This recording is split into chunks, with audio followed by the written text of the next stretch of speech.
Eu sou Yui Sakurano. A maioria dos japoneses me conhece através do meu canal no YouTube, Yui in Wonderland. Com quase 1 milhão de seguidores, cada um dos meus vídeos começa com uma frase familiar. Olá, aqui é a Yui do Japão, o país mais perfeito do mundo. Eu disse essa frase desde o primeiro vídeo até o mais recente, nunca pensando que um dia teria que engolir minhas palavras. Desta vez, vim ao Brasil para filmar minha nova série de conteúdo chamada Japão e Mercosul. O plano original era voar diretamente para São Paulo, ficar 2 dias, ir para Santos por 1 dia e depois voltar. Eu tinha um roteiro pronto. No primeiro dia, filmaria o aeroporto de Guarulhos e o compararia com Narita e Haneda. No segundo dia, iria para o movimento da Rua 25 de Março para mostrar aos espectadores o caos de um país em desenvolvimento e terminaria com um vídeo resumindo por que o Japão é sempre o número 1. O avião pousou às 15h e imediatamente levantei minha câmera. Pessoal, a Yui está no aeroporto de Guarulhos, olhem só, quanta gente! Filmei um giro mostrando a multidão densa, algo que não poderia acontecer no Japão, pois temos um sistema de filas perfeito. Saí do portão com um leve sorriso de escárnio, mas esse sorriso durou apenas 10 segundos. Um funcionário do aeroporto, vestindo um colete azul escuro, veio direto até mim. Ele fez uma reverência muito educada e falou japonês com um sotaque padrão de Tóquio. Bem-vinda ao Brasil, senhorita Yui Sakurano, correto?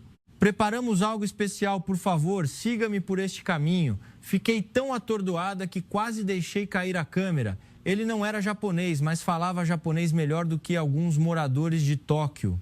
Ele se apresentou como André Dutra, ex-bolsista japonês na Universidade de Tóquio por 9 anos, agora de volta ao país como gerente de equipe de recepção VIP do aeroporto.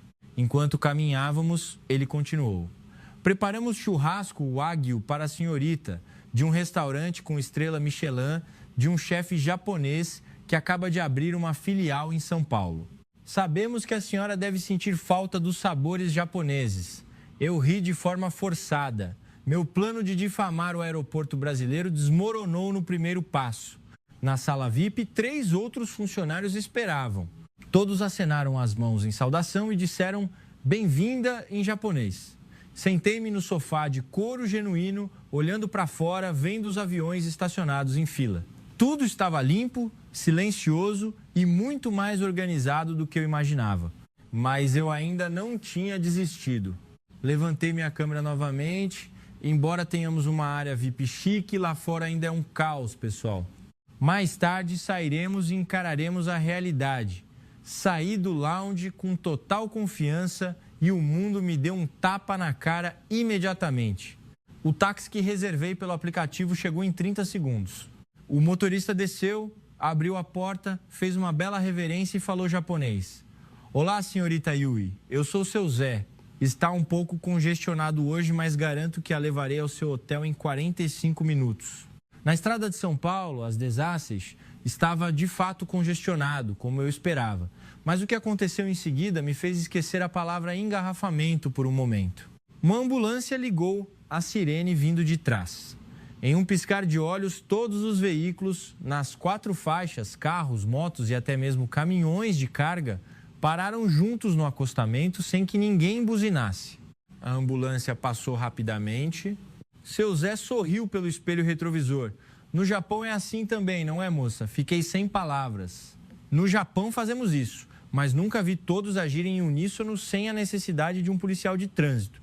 A câmera na minha mão ainda estava gravando, mas eu não conseguia dizer nada. Finalmente cheguei ao hotel e arrastei minha bagagem em silêncio.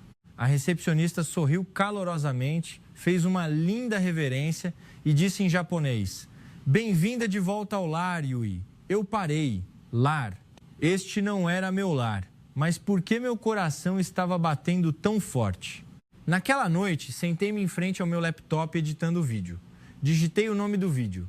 Dia 1 no Brasil. Superando expectativas ou apenas sorte? Antes de clicar em upload, parei, apaguei a frase ou apenas sorte, deixando apenas dia 1 no Brasil superando expectativas.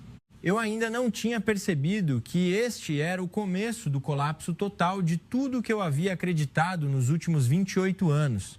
Amanhã filmarei o rio Tietê. preparei um roteiro para dizer que o rio em São Paulo é muito sujo em comparação com os rios de Tóquio. Mas naquela noite não consegui dormir porque uma voz sussurrava na minha cabeça. E se amanhã não for como você pensa? Eu ri de mim mesma. Impossível. O Japão é sempre o melhor, não é? Na manhã do segundo dia em São Paulo, acordei às 5 pelo som dos pássaros cantando no Parque Ibirapuera, em frente ao meu quarto. Sons de pássaros que quase não existem no Japão. Abri as cortinas e a luz dourada brilhante iluminou o rio Tietê à distância. A água ainda estava com a cor marrom escura das fotos que salvei para comparação. Bom, murmurei, hoje vou conseguir gravar o vídeo de acordo com o planejado. Vesti minha camisa branca com shorts jeans, peguei minha câmera e tripé e desci para o lobby do hotel ACT. A recepcionista juntou as mãos em saudação com um grande sorriso. Bom dia, Yui. Aonde vai hoje? Vou ao rio Tietê, respondi brevemente. Ela sorriu ainda mais. Há um evento muito legal na margem do rio Tietê hoje. Vou chamar um aquatáxi para a senhorita. Sem engarrafamento? Aquatáxi. Eu ri para mim mesma. Deve ser algum tipo de barco ruim. Mas o que me esperava era uma lancha branca e limpa, chamada barco-táxi, com toldo, ventiladores e até Wi-Fi. O piloto, um homem de cerca de 50 anos, vestindo uma camisa polo azul e fresca, fez uma bela reverência e disse: Olá, Yui, sou o tio Jorge. Eu costumo levar muitos japoneses. O vento está bom hoje e a água está calma. Vai ser um passeio confortável. Novamente japonês, novamente cordialidade. Comecei a me acostumar de uma forma assustadora. No caminho, tio Jorge apontou para as duas margens do rio. À esquerda, o edifício Banespa, à direita, a Torre Santander, onde empresários japoneses gostam de se hospedar. Levantei a câmera e filmei continuamente. Então eu vi uma balsa gigante de lixo plástico flutuando no meio do canal, garrafas de água, caixas de isopor, sacolas plásticas amontoadas em uma massa do tamanho de um campo de futebol. Sorri radiante, o sorriso mais largo dos últimos 2 dias. Aqui está, a prova está aqui, sussurrei para a câmera. Como sujo o rio Tietê pode ser comparado ao rio sumido em Tóquio? Tio Jorge riu suavemente. É verdade, moça, ontem havia muito mais, mas amanhã não haverá mais. Eu gravei a cena, amanhã não, tá brincando? Não estou brincando, ele sorriu, apertando os olhos. Amanhã estará limpo com certeza porque o trabalho já começou hoje. Olhei na direção que ele apontava. Na margem do rio, centenas de pessoas estavam reunidas. Vestiam camisetas azuis idênticas. Havia crianças, idosos e até turistas estrangeiros. Todos seguravam sacolas de tecido, redes e ferramentas de limpeza. Uma grande faixa estava estendida com letras brancas em português sobre um fundo azul. Consegui ler a frase, o nosso rio. Tio Jorge atracou o barco. Chegamos, moça. Quer descer agora ou olhar do barco primeiro? Saí do barco sem responder. Meus pés tocaram o chão do cais e senti como se estivesse sendo sugada por uma tempestade chamada caos, mas com ordem. Uma menina de cerca de 12 anos correu até mim segurando uma placa com meu nome escrito em inglês, Yui, e falou japonês fluentemente. É a moça Yui? Meu nome é Bia, sou voluntária hoje. Você veio nos ajudar a limpar o lixo? Fiquei atordoada. Não, eu só vim filmar um vídeo. Bia sorriu tão abertamente que seus olhos se apertaram. Tudo bem, você pode filmar o quanto quiser, mas seria ótimo se você ajudasse também. O objetivo de hoje é limpar tudo e amanhã soltar os peixes no rio. Eu ri sem perceber. Limpar tudo em um dia. Só aquela balsa de lixo deve ter várias toneladas, Bia. Bia assentiu. Sim, mas temos 7.000 pessoas cadastradas. Além disso, temos drones, barcos de coleta de lixo e até IA para ajudar na classificação do lixo. Automaticamente levantei a câmera. 7.000 pessoas de onde? De todo lugar. Pessoas de São Paulo, estudantes, professores de várias escolas, empresas privadas, turistas que viram a postagem no Facebook e até um grupo de japoneses que vivem no Brasil. Olhei para trás. Exatamente como a menina disse. Havia um grupo de pessoas vestindo camisas com a bandeira do Japão bordada no peito, puxando sacos de lixo gigantes. A placa na frente do grupo dizia: Residentes japoneses em SP, amamos o Rio Tietê. Meu coração bateu forte mais uma vez, mas desta vez não foi por choque. Eu não sabia o que era. Segui Bia até a área de concentração. Havia um pequeno palco montado. Um homem de meia idade com uma camisa polo azul subiu para falar. Sua voz ecoou pelos alto-falantes, falando português, depois mudando para inglês e em seguida japonês. Obrigado a todos por se juntarem a nós hoje. No ano passado, levamos 4 dias para limpar este trecho do rio. Este ano faremos isso em um dia, porque temos uns aos outros. Aplausos estrondosos ressoaram e todos começaram a se mover em uníssono, como uma sinfonia sem maestro, mas todos conheciam seu ritmo. Fiquei parada ali. A câmera na minha mão ainda estava gravando, mas eu não conseguia falar. Bia estendeu uma sacola de rede para mim. Você pode segurar isto primeiro. Vou levá-la a um lugar onde ainda não há ninguém. Eu peguei a sacola inconscientemente e segui a menina de 12 anos para o meio da multidão de 7.000 pessoas que estavam transformando o que eu pensava ser. Impossível em realidade, bem diante dos meus olhos. 10 minutos depois, eu estava imersa na água do rio até os joelhos, usando as mãos para retirar garrafas plásticas do rio Tietê, juntamente com milhares de estudantes, turistas e moradores de São Paulo. O suor escorria pelo meu rosto, mas eu sorria sem saber. A câmera ainda estava gravando, mas eu não a editaria mais. 15. Eu estava encharcada até a cintura, segurando minha 4ª sacola de lixo plástico. Suor misturado com a água do rio escorria pelo meu rosto, ardendo meus olhos, mas eu me recusava a parar. Ao meu lado, Bia gritava ordens para um grupo de amigos, com uma voz mais alta do que uma menina de 12 anos poderia ter. Grupo 3, mova-se para a margem esquerda. Ainda há sacolas pretas flutuando lá. Ninguém reclamava, ninguém tirava selfies, ninguém postava stories.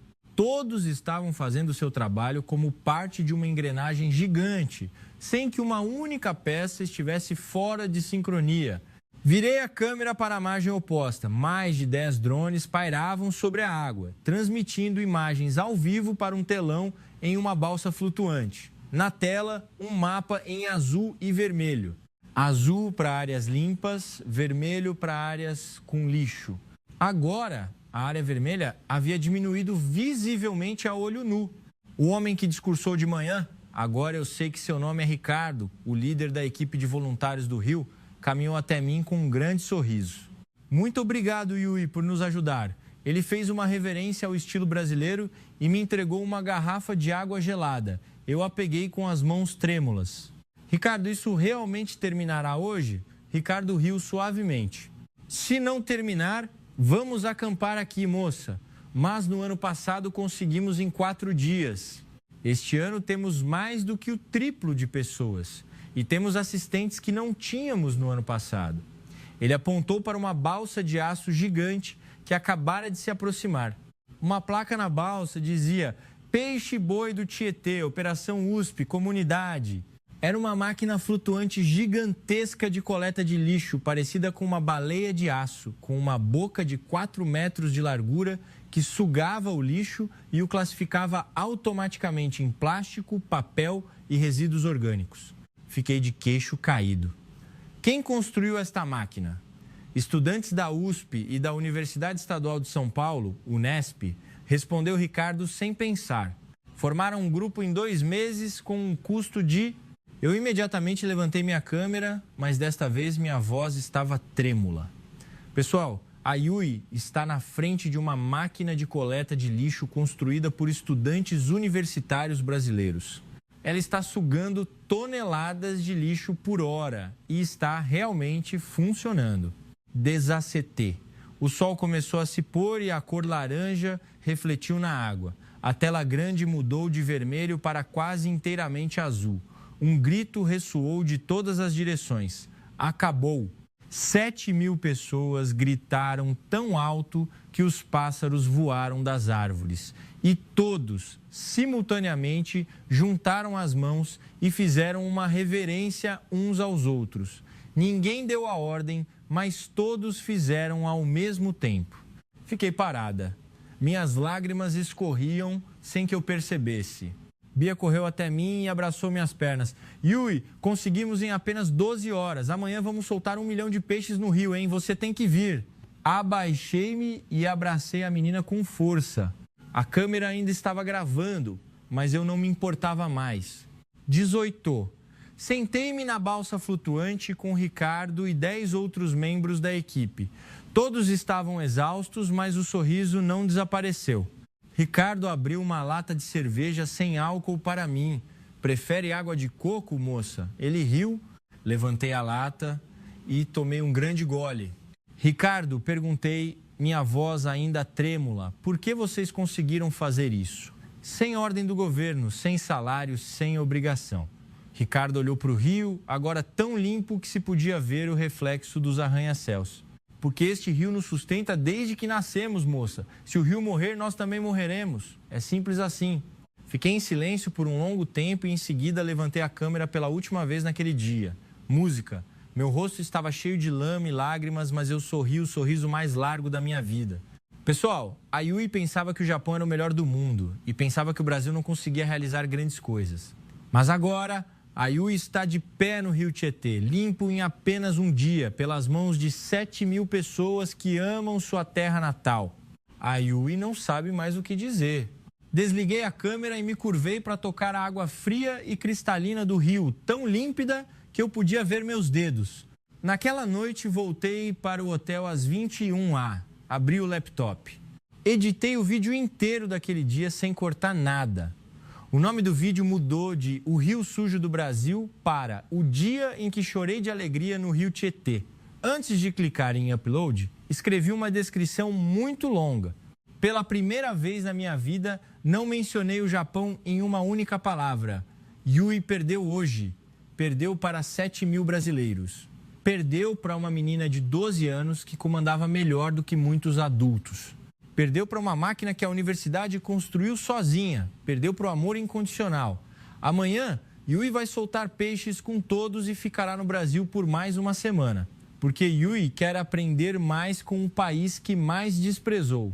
Cliquei em upload e chorei até adormecer.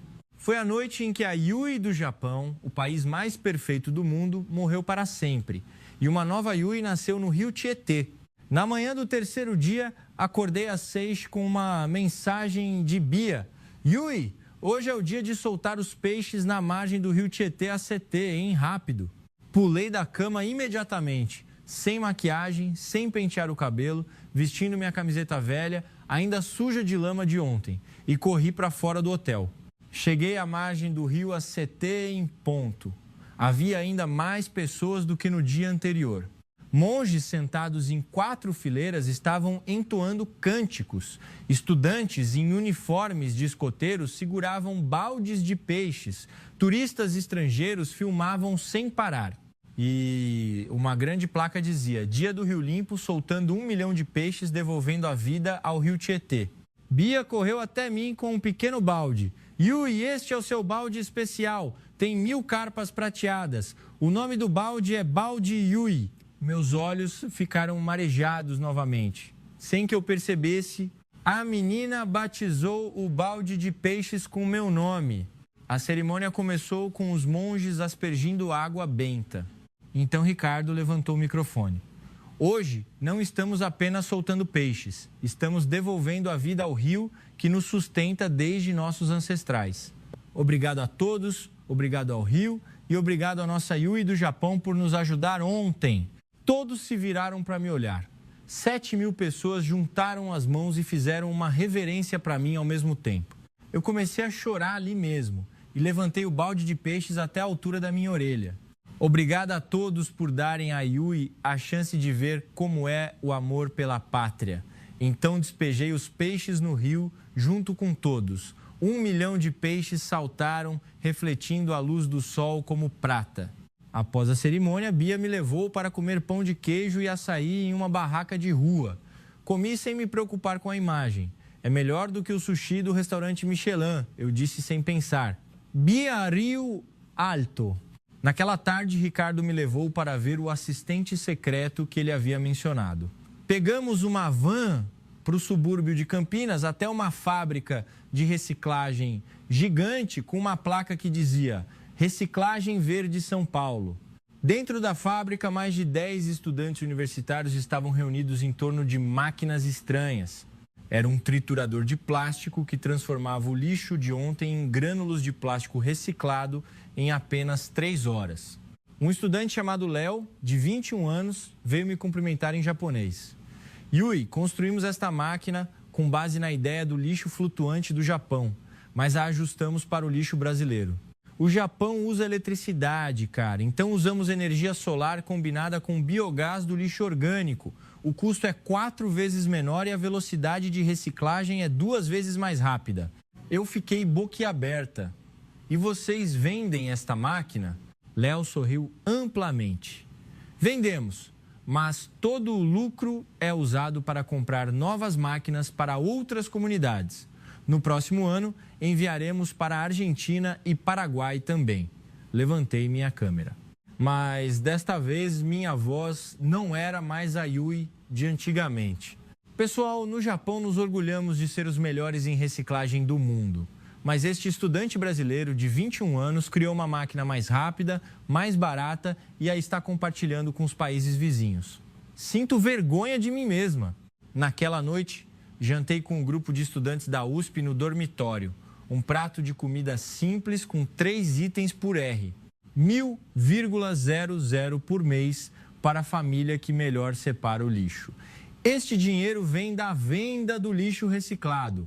No ano passado, a comunidade ganhou o R, 300.000 com o lixo. Segui Dona Lúcia até o ponto que me fez cair no chão, sentada.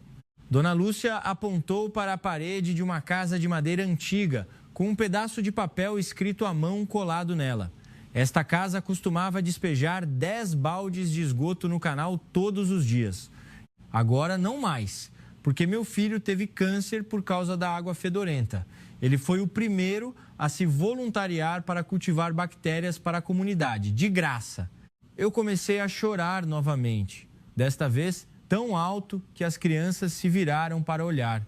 Dona Lúcia se ajoelhou ao meu lado e me abraçou. Minha filha, não temos dinheiro como seus amigos, mas temos uma razão muito maior.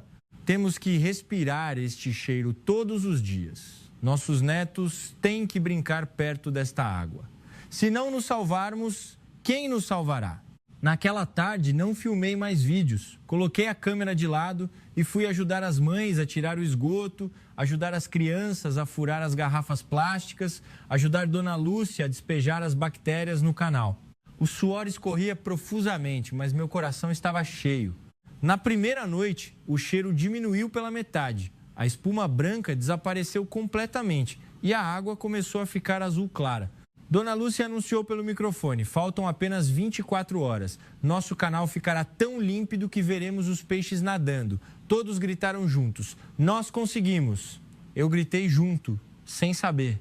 Naquela noite, dormi na casa de Dona Lúcia em um único colchão com seus 3 netos. Antes de dormir, ela me perguntou baixinho, minha filha, no Japão existem comunidades assim? Fiquei em silêncio por um longo tempo e respondi com a voz embargada. Sim, mas não com uma razão tão forte quanto esta. Adormeci com lágrimas, sonhando com o Lago Bill ainda, com algas tóxicas flutuando e a comunidade da várzea prestes a ficar limpa amanhã. Eu entendi. Os 2 dias prestes a acontecer não eram um milagre da tecnologia, mas um milagre de pessoas que se amam o suficiente para mudar o mundo em 2 dias. Manhã do dia 5, comunidade da várzea. 5, acordei com um som de chuva forte batendo no telhado de zinco, ecoando alto. Dona Lúcia correu para fora de casa, gritando para todos. A chuva está forte, acordem, a água vai transbordar.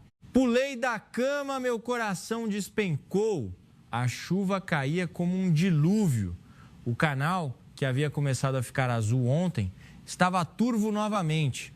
Lixo antigo acumulado na beira da estrada foi levado para o canal formando balsas. Muitos tambores de bactérias flutuavam. O rosto de Dona Lúcia empalideceu. Se chover assim por mais 2 horas, o canal vai feder como antes. Tudo o que fizemos nas últimas 40 horas terá desaparecido. Eu caí no chão, abraçando minha cabeça. Lágrimas se misturavam com a água da chuva. Dona Lúcia me viu e se ajoelhou ao meu lado. Não chore, Yui. Se falharmos desta vez, Yui não terá mais coragem de dizer nada. Dona Lúcia sorriu na chuva que caía diretamente em seu rosto. E se falharmos, minha filha? Falhamos 4 vezes, mas na 5ª vez não vamos desistir.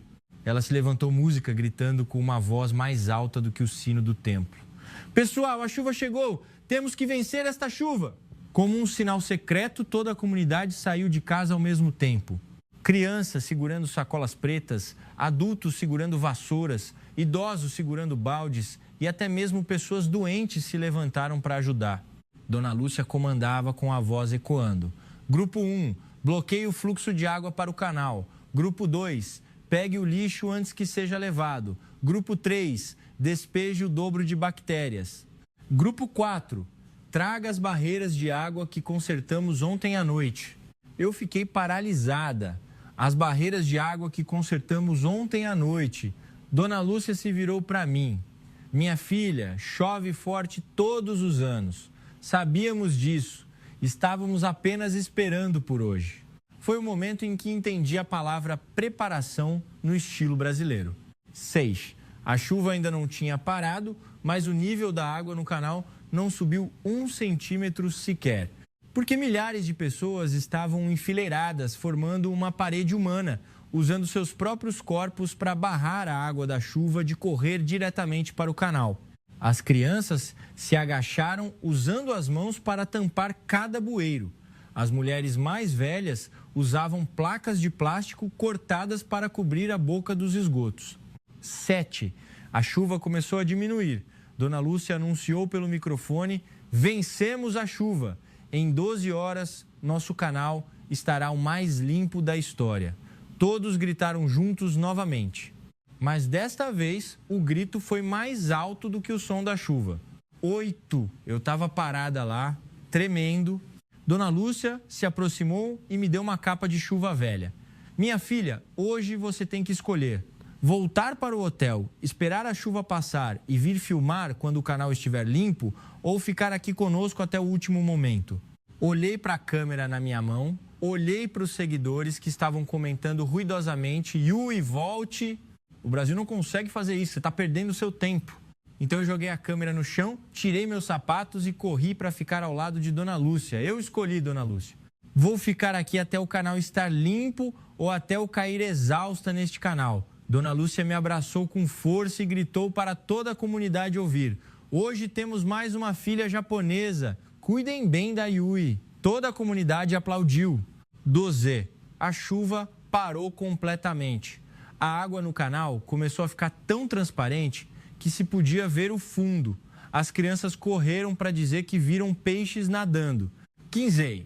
Dona Lúcia anunciou: faltam apenas 4 horas. Vencemos. 16. O canal estava tão límpido que se podia ver o reflexo das pessoas mais limpo do que a piscina do Hotel 5 Estrelas onde eu estava hospedada. Dona Lúcia levantou o microfone pela última vez. Conseguimos em 2 dias. Toda a comunidade se abraçou e começou a chorar. Eu estava abraçando Dona Lúcia com tanta força que mal conseguia respirar. Ninguém percebeu que a câmera que eu havia jogado no chão naquela manhã tinha sido pega por uma criança que filmou o tempo todo e estava transmitindo ao vivo para o meu canal. As visualizações ultrapassaram 4 milhões de pessoas simultaneamente. Os comentários do Japão encheram a tela. Yui, desculpe por termos te repreendido. Isso é o que realmente falta ao Japão. Yui, não volte, fique no Brasil. 17. Dona Lúcia me levou para ficar no portão do canal. A água estava tão límpida que se podia ver cardumes de peixes nadando. Ela disse baixinho: minha filha, você viu hoje, não viu? 2 dias não é um milagre. É o amor acumulado por muito tempo, pronto para explodir quando chegar a hora. Eu me curvei e me ajoelhei diante de Dona Lúcia ali mesmo e chorei incontrolavelmente. Foi o momento em que Yui Sakurano realmente morreu e renasceu como Yui, a filha da comunidade da Várzea. Final da tarde do dia 5, comunidade da Várzea. música, o sol estava se pondo, tingindo o céu de laranja sangue.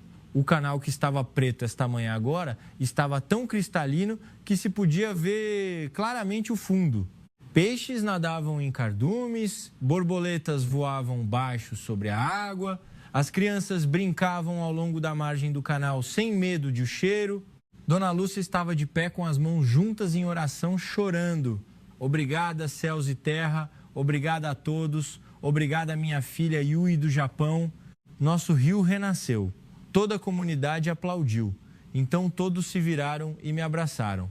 Eu estava tremendo, abraçada até sufocar, mas nunca me senti tão completa na minha vida. Desanover.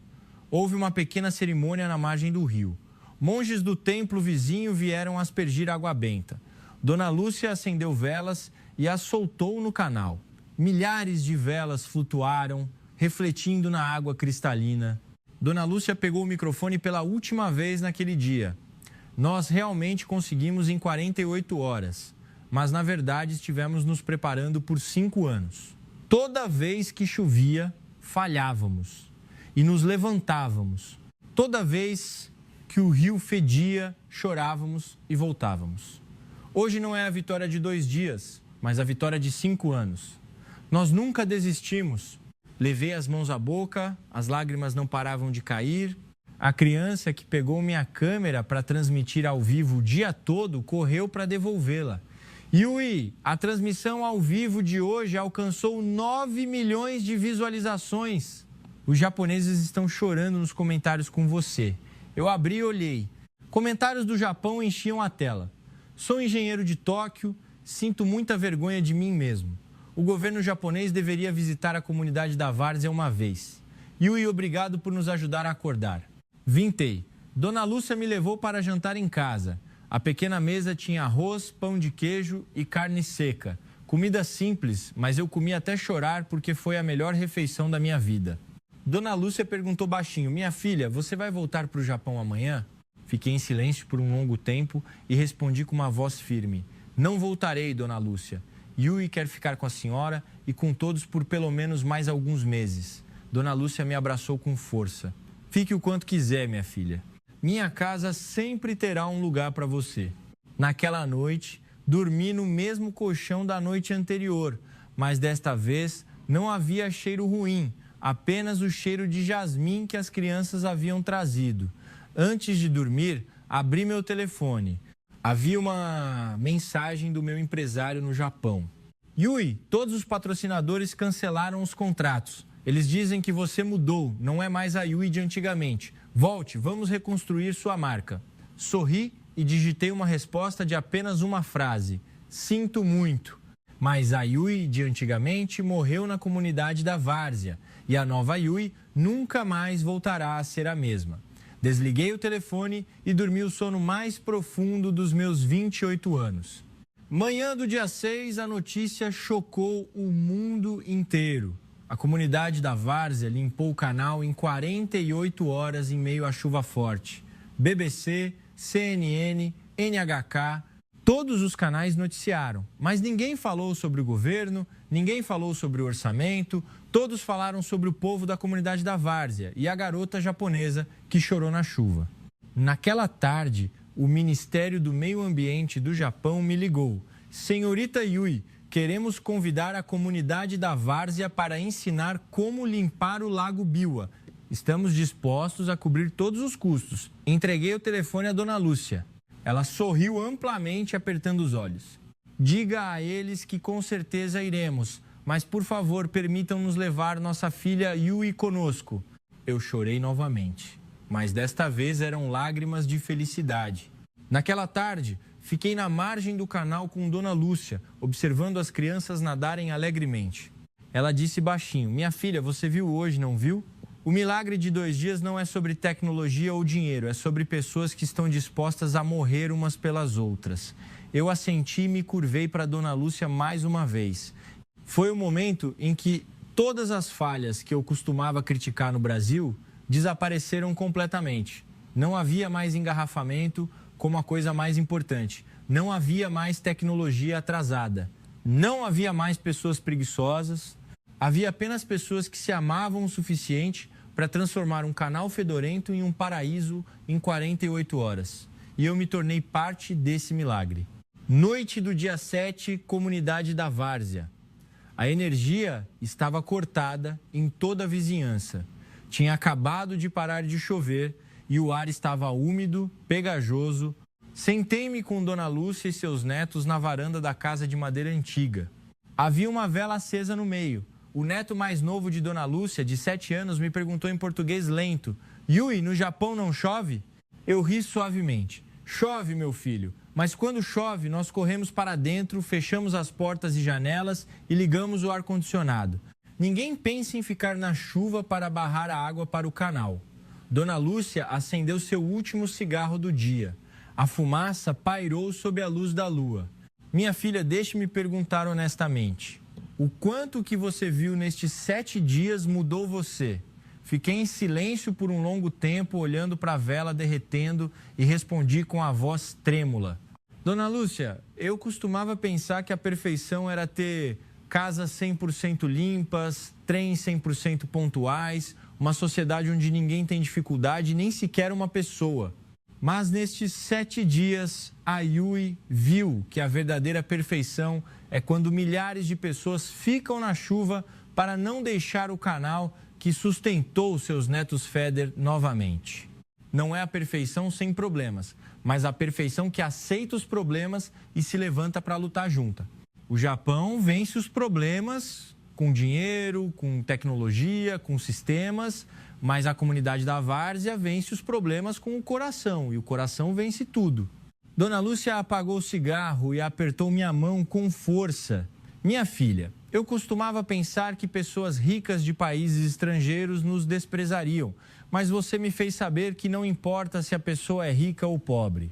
O importante é se nosso coração ainda está inteiro. Eu chorei em silêncio. O neto mais novo de Dona Lúcia usou sua pequena mão para acariciar minhas costas. Yui, não chore, senão o rio vai chorar de novo. Todos riram alto, o som ecoando na escuridão. Naquela noite, não consegui dormir. Acordei e escrevi uma longa carta no meu telefone. Escrevi para o meu eu do passado, escrevi para o meu 1 milhão de seguidores, escrevi para o Japão que eu costumava amar. A Yui antiga dizia que o Japão é o melhor do mundo, mas a nova Yui sabe que a melhor coisa do mundo não está nos arranha-céus ou nos trens-bala, mas está na comunidade da Várzea. Está em Dona Lúcia, que estava disposta a morrer pelo canal, está na criança de 7 anos que ainda sorria, mesmo sem energia elétrica. A melhor coisa do mundo é o amor grande o suficiente para transformar água fedorenta em água limpa em 48 horas. E um amor assim não existe apenas no Brasil, ele existe em todos nós. É que nunca fomos forçados a usá-lo, de verdade. Eu cliquei em publicar naquela carta às 3. O título da postagem era Carta da Filha da Comunidade da Várzea. Manhã do dia 8. Acordei com o som de crianças gritando de alegria. Yui, tem gente te procurando na frente da casa. Na frente da casa de Dona Lúcia, 10 vans brancas estavam enfileiradas. Uma placa na lateral da van dizia: Delegação de 200 estudantes japoneses para aprender com a comunidade da Várzea. Os estudantes japoneses fizeram uma reverência em uníssono. A líder da delegação, uma jovem professora de cerca de 30 anos, caminhou até mim em lágrimas. Senhorita Yui, lemos sua carta. Não queremos mais estudar em Tóquio. Queremos vir e aprender na comunidade da Várzea. Por favor, a senhora e Dona Lúcia sejam nossas professoras. Virei-me para olhar para a Dona Lúcia. Ela sorriu amplamente, apertando os olhos. Minha filha, minha casa é pequena, mas meu coração é grande o suficiente para receber 200 crianças. Chorei e abracei a professora japonesa, depois me virei para abraçar Dona Lúcia. Foi o momento em que me dei conta completamente. Não apenas eu mudei, mas o mundo estava mudando comigo. Dia 11, comunidade da Várzea. 200 estudantes japoneses ficaram conosco por 3 dias. Eles dormiram 4 ou 5 por casa, comeram pão de queijo com açaí, ajudaram a tirar esgoto pela manhã, ajudaram a despejar bactérias à tarde, ajudaram, as crianças da comunidade da Várzea com o dever de casa à noite. Hoje era o último dia do curso. Organizamos um grande círculo na margem do rio ao pôr do sol. Dona Lúcia sentou-se no meio, segurando o microfone improvisado que as crianças fizeram. 200 japoneses sentaram-se em silêncio. Eu me sentei ao lado dela, minhas mãos ainda sujas de lama da manhã. Dona Lúcia falou lentamente: hoje a mamãe não vai ensinar nada para vocês, japoneses. Só quero que todos ouçam uma pequena história. Ela apontou para o rio, agora tão cristalino que se podia ver o reflexo das estrelas. 5 anos atrás, este rio fedia tanto que peixes mortos flutuavam. Eu pensava que éramos muito pobres para resolver. Mas havia uma criança de 10 anos, o filho da vizinha, que ficou gravemente doente por causa da água fedorenta. A mãe gastou todo o dinheiro que tinha para enviá-lo para tratamento, mas o menino morreu.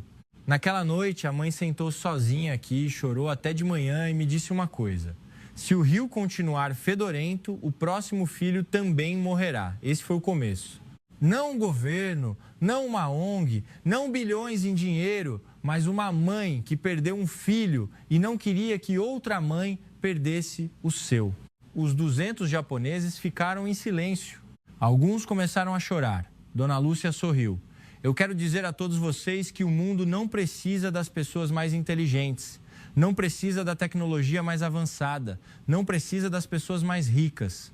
O mundo só precisa de pessoas que sofreram o suficiente para se levantar e mudar, sofreram o suficiente para não aceitar que a dor se repita. Na comunidade da Várzea, sofremos o suficiente por tempo suficiente, então conseguimos mudar em 2 dias. No Japão, talvez vocês ainda não tenham sofrido o suficiente, então ainda levam 10 anos com o Lago Biwa. Mas se um dia vocês realmente sofrerem, vocês mudarão ainda mais rápido do que nós. Uma garota japonesa levantou a mão, lágrimas escorrendo pelo rosto. Dona Lúcia, eu entendi. Eu costumava pensar que grandes problemas tinham que esperar pelo governo, mas agora eu sei que se esperarmos, perderemos o mais importante primeiro. Vou voltar para o Japão e começar em minha própria casa primeiro.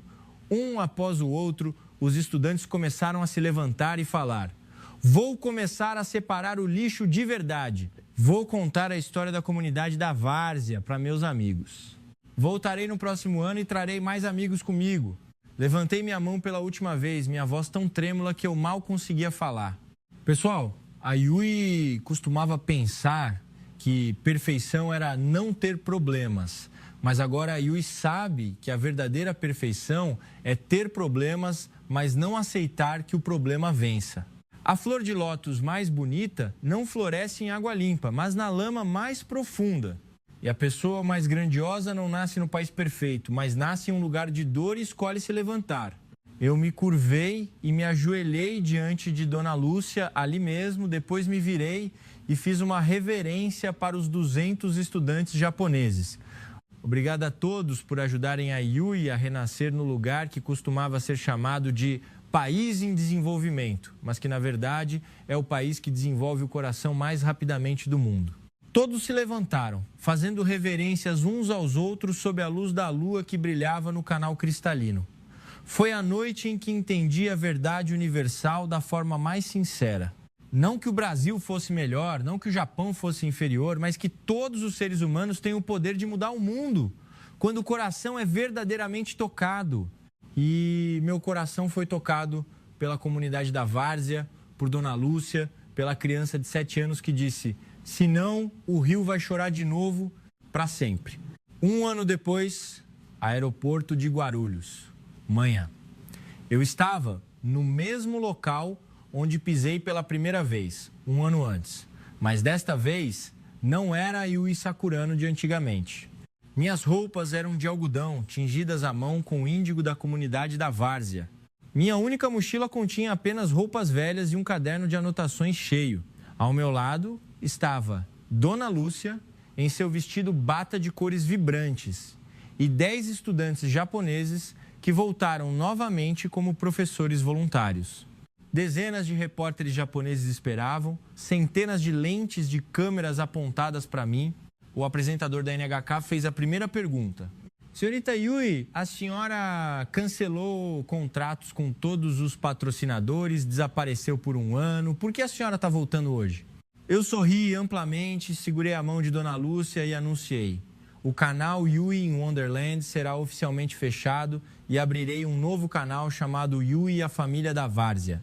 De agora em diante, a Yui não será mais uma influencer vendendo perfeição, mas será uma contadora de histórias sobre a imperfeição mais linda. Todos os vídeos serão filmados na comunidade da Várzea. Todo o lucro será usado para comprar tambores de bactérias para outras comunidades. E todo ano, a Yui trará 1000 estudantes japoneses para a comunidade da Várzea, para que possam sofrer o suficiente para voltar e mudar suas próprias casas. O apresentador ficou de queixo caído. Então, a senhora nunca mais voltará para o Japão? Sorri suavemente e abracei Dona Lúcia. Yui já voltou para casa. O verdadeiro lar de Yui não é mais Tóquio, mas a comunidade da Várzea. É o lugar onde as pessoas estão dispostas a morrer pelo rio e estão dispostas a amar a Yui, que costumava desprezá-las. Dona Lúcia continuou com uma voz calorosa. A mamãe nunca ficou brava com você, minha filha. Porque se você não tivesse desprezado naquela época, você não teria vindo ficar com a mamãe até hoje. Um estudante japonês levantou uma placa escrita em português e japonês. Obrigado, Brasil, por nos ensinar que o lar não é um lugar perfeito, mas é onde nossos corações estão mais inteiros. Eu me curvei e me ajoelhei no chão do aeroporto de Guarulhos, no mesmo lugar onde pisei com arrogância, e depois me levantei, juntando as mãos em saudação a todos que esperavam para se despedir. Obrigado, Brasil, por permitir que Yui morresse de seu antigo eu e renascesse como alguém que ama mais a si mesma e a este mundo. De agora em diante, Yui não dirá que o Japão é o melhor, mas dirá que os seres humanos são os melhores quando escolhemos realmente nos amar. E assim sou eu. O avião em que estou prestes a embarcar não está voando de volta para o Japão, mas para a Argentina e Paraguai, para levar a Dona Lúcia e a equipe da Várzea para ensinar como limpar os canais para as comunidades ribeirinhas do Rio da Prata. Antes de entrar no avião, virei-me para olhar para o aeroporto de Guarulhos pela última vez e sussurrei. Olá, aqui é a Yui, da comunidade da Várzea, o país com o coração mais grandioso do mundo. A porta do avião se fechou e a história da nova Yui mal tinha começado.